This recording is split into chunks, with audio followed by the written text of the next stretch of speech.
What comes to mind? Maybe a sandy beach, ooh, the Eiffel Tower. Storyteller Erin Valle checked out a new exhibit that's changing how we view the term. You know, who's to say meditation isn't a form of travel? And on any great trip, aren't we bound to run into a little bit of madness? That's what curators and archivists are trying to tackle using ancient and modern texts. Take a look. It's Divine Madness at the University of Illinois, a new exhibit at the Rare Book and Manuscript Library.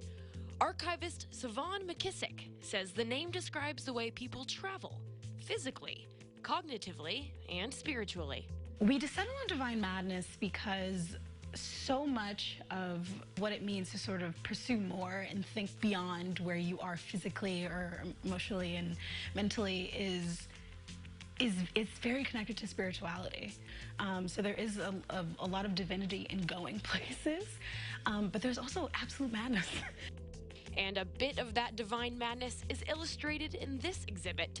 Each display features some form of travel, whether it's colonization, such as traveling to the New World, cosmology, as in the exploration of stars and planets, and even introspection, the travel through one's mind.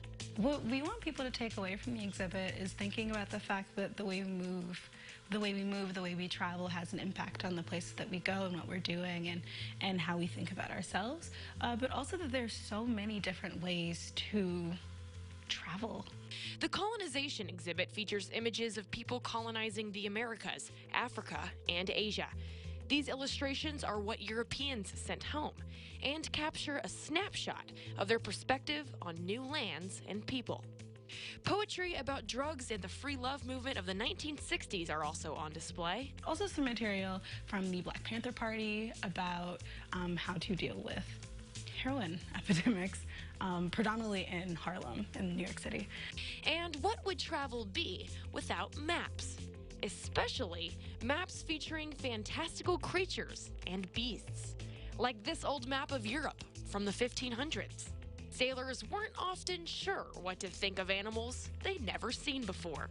And we sort of thought it would be fun to think about the ways that they connect to the real life animals that people thought were like dragons and eels, and you're like, no, it's a narwhal.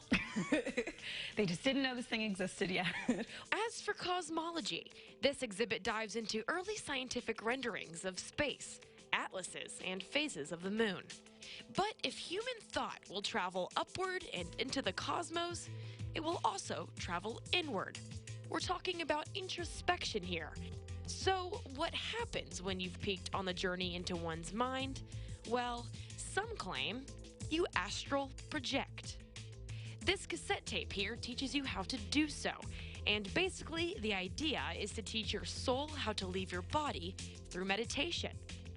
Siobhan says it's important to consider that rare books and manuscripts don't necessarily have to be old British or medieval texts, and wants that to sink in with visitors who come and see this divine madness. There's such a wide breadth of material from 200 BC until a few years ago that we have in our collection. So it's nice to just be able to show people the wide range of stuff that we have. For anyone interested, the exhibit is open now through May. You can swing by Monday through Friday from 9 to 5. And that's the Rare Book and Manuscript Library at the University of Illinois. Opening our eyes to the different modes of transportation. All kinds. Interesting. Maybe one day we'll astral project. Maybe. We can only hope. We'll start practicing. Let's do it.